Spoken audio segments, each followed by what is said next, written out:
दोस्तों, हमने पहले ही आपको बताया था कि चिराग पासवान अब बीजेपी के साथ खुश नहीं है। उन्होंने इसके संकेत तो तगड़े संकेत 4-5 दिन पहले दिए थे। वो सारे संकेत फिर से आपको दिखाऊंगा, लेकिन खबर यह है कि चिराग पासवान और जीतन राम मांझी दोनों ने एनडीए से बगावत कर दी है। जी हां, एक बहुत बड़ा दावा, बीजेपी को झटका देने वाला और कांग्रेस के एक बड़े नेता की तरफ से किया गया यह दावा जरूर देखिएगा। और इस दावे ने कैसे बिहार के अंदर बीजेपी को बेचैन कर दिया है, वो खबर भी आपको दिखाने जा रहा हूं। अगले 24 से 48 घंटे के भीतर अगर चिराग पासवान के करीबियों के यहां छापेमारी होने लग जाए तो हैरत में मत पड़िएगा, क्योंकि ये तो होना ही है। दरअसल मान मनोबल से नहीं माने हैं चिराग पासवान और आखिरकार उन्होंने बीजेपी से बगावत करके इंडिया गठबंधन में वो शामिल होने जा रहे हैं। ये खबर बताई जा रही है, दावा किया जा रहा है। नमस्कार, मैं हूं प्रज्वल गौतम और बिहार की सियासत में भूचाल आ गया है। ये भूचाल इतना बड़ा है कि जिसे संभालना अब अमित शाह के बस की बात नहीं है। वैसे भी अमित शाह पिछले 3-4 बार जो उन्हें जिम्मेदारी दी गई वो उसमें पूरी तरह से फेल होते हुए नजर आए, फ्लॉप होते हुए नजर आए और इन सब के बीच चिराग पासवान को संभाल नहीं पाए हैं। खबर क्या है, पहले खबर आपको दिखा देता हूं। ये देखिए, इंडिया गठबंधन का एक ट्विटर हैंडल है अपना, उन्होंने इसमें दावा किया, बिहार में हम चिराग पासवान जीतन राम मांझी के संपर्क में है। आलोक शर्मा कांग्रेस के प्रवक्ता है। आलोक शर्मा को आपने कई दफा सुना होगा, इनके तर्क, इनकी बातें भी आपने सुनी होंगी। ये हवा हवाई बातें करने वाले नेताओं में से नहीं है और इन्होंने जो दावा किया है ये अपने आप में बहुत बड़ा दावा माना जा रहा है। दरअसल हुआ यह है कि चिराग पासवान जब 31 तारीख का वक्त था, मुझे ध्यान है, जब गोदी मीडिया ने खबर चलाई थी कि सीट फाइनल हो गई है, ऐलान बाकी रह गया है। सीट जो फाइनल हुई उसके लिहाज से जनता दल यूनाइटेड को 102 सीटें और 101 सीटों पर बीजेपी लड़ेगी चुनाव। 20 सीटें चिराग पासवान को दी जा रही हैं और 10-10 सीटें उपेंद्र कुशवाहा को और 10 सीटों पर जीतन राम मांझी की पार्टी चुनाव लड़ेगी। चिराग पासवान के मन को टटोलने के लिए काम किया जा रहा था। इससे 1.5-2 महीने पहले भी ऐसे ही एक लिस्ट जारी की गई थी जिसमें चिराग पासवान का मन टटोला जा रहा था, चिराग पासवान की पार्टी की तरफ से नाराजगी व्यक्त की गई थी।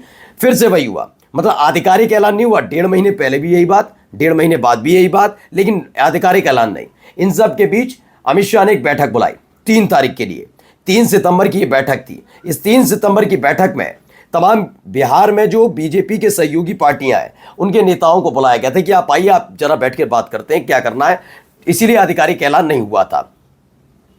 लेकिन इसी बीच अरुण भारती जो हैं, जो रामविलास पासवान यानी कि लोक जनशक्ति पार्टी रामविलास यानी चिराग पासवान की पार्टी के जो सांसद हैं और खुद चिराग पासवान के जीजा हैं, उन्होंने एक दावा कर दिया। उन्होंने कहा कि अगर एनडीए के लिहाज से देखा जाए तो इस समय मुख्यमंत्री के तौर पर और एक मुफीद चेहरा इस समय एनडीए के पास सिर्फ चिराग पासवान है।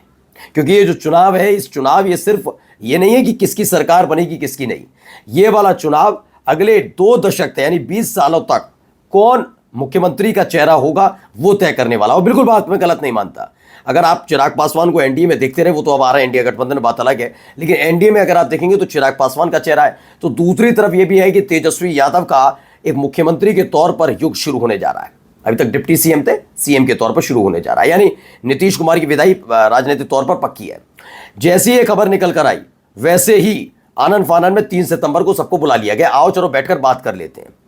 लेकिन तब तक एक और दावा हो गया। चिराग पासवान ने 4 सितंबर की रैली का ऐलान किया था, वो हमने आपको खबर दिखाई। उसे फ्लॉप करने के लिए बकायदा 4 सितंबर को ही भारत बंद का ऐलान किया, जिसके नाम पर गुंडाई हुई, लंपटाई हुई, वो सबने आपने देखा क्या क्या नहीं हुआ।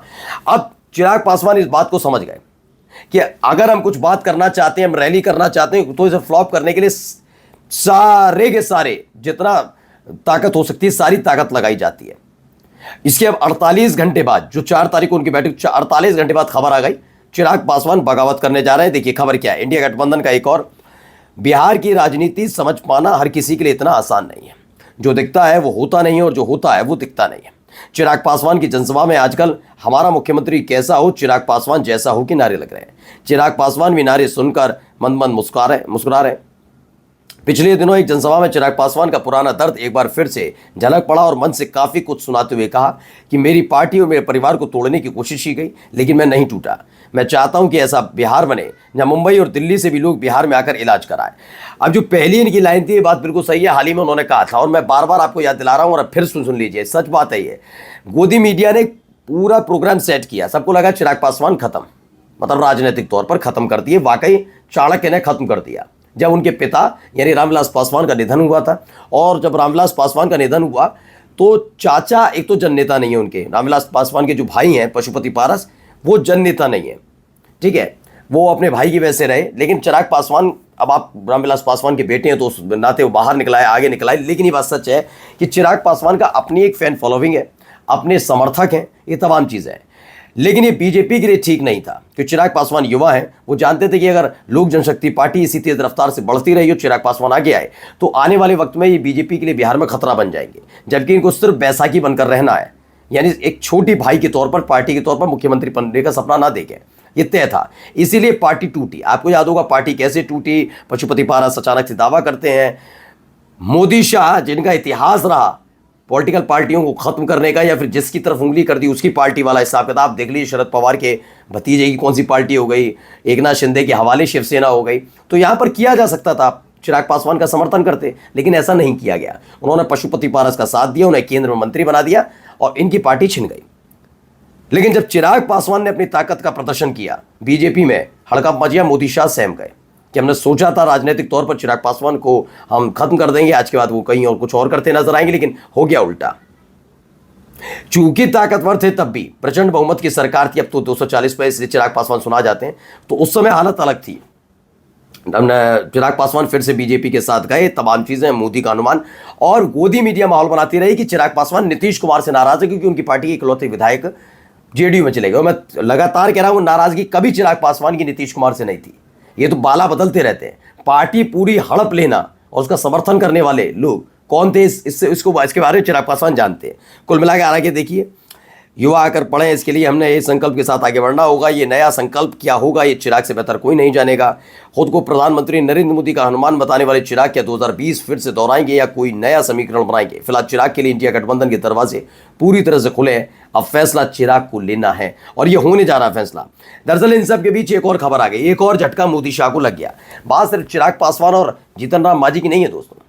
एक बड़े नेता जिन जो अभी एक बड़ा चुनाव जीत कर चुके हैं, वो भी तब जब मोदी और शाह का समर्थन नहीं मिला। मैं बात कर रहा हूं राजीव प्रताप रूडी की। कॉन्स्टिट्यूशनल क्लब का चुनाव आपने देखा, संजीव बालियान को, शाह का, मोदी का, नड्डा का, सबका समर्थन था। फिर भी देखिए क्रॉस वोटिंग हुई, इंडिया गठबंधन ने राजीव प्रताप रूडी को समर्थन दिया और इंडिया गठबंधन के साथ साथ बीजेपी के सांसदों ने भी क्रॉस वोटिंग करके राजीव प्रताप रूडी को जिताया। अब इसी को लेकर एक सवाल था कि संसद के गलियारे में मुलाकात की थी राजीव प्रताप रूडी और राहुल गांधी, दोनों के दोनों, राजीव प्रताप रूडी और राहुल गांधी मिले थे, उसको लेकर सवाल पूछा था। इस पर थोड़ा टालमटोल करते नजर आए राजीव प्रताप रूडी, लेकिन संकेत दे गए कि हाँ वो फैन है, वो पसंद करते हैं राहुल गांधी को। दरअसल उन्होंने उस वक्त जो राहुल गांधी ने कहा केवल उतना ही समझ कर छोड़ दिया, लेकिन उन्होंने आगे कहानी बताई कि राजीव गांधी की उन्होंने दिल खोल कर तारीफ की। वही राजीव गांधी जिनको दिन रात ये मोदी शाह कोसते रहते हैं, ये तमाम चीज़ें, यानी पार्टी के अंदर रह के ही अपने ही दिग्गजों को कैसे अपने विरोधियों के जरिए चुनाव चित किया, ये राजीव प्रताप रूडी अच्छे से जानते हैं। यानी पूरी की पूरी बगावत, और ख़ास बात यह कि राजीव प्रताप रूडी भी बिहार से ही आते हैं। कुल मिलाकर बड़ी फजीयत हो गई है, कहाँ मुंह छिपाएं, बगावत ही बगावत हर तरफ। नमस्कार।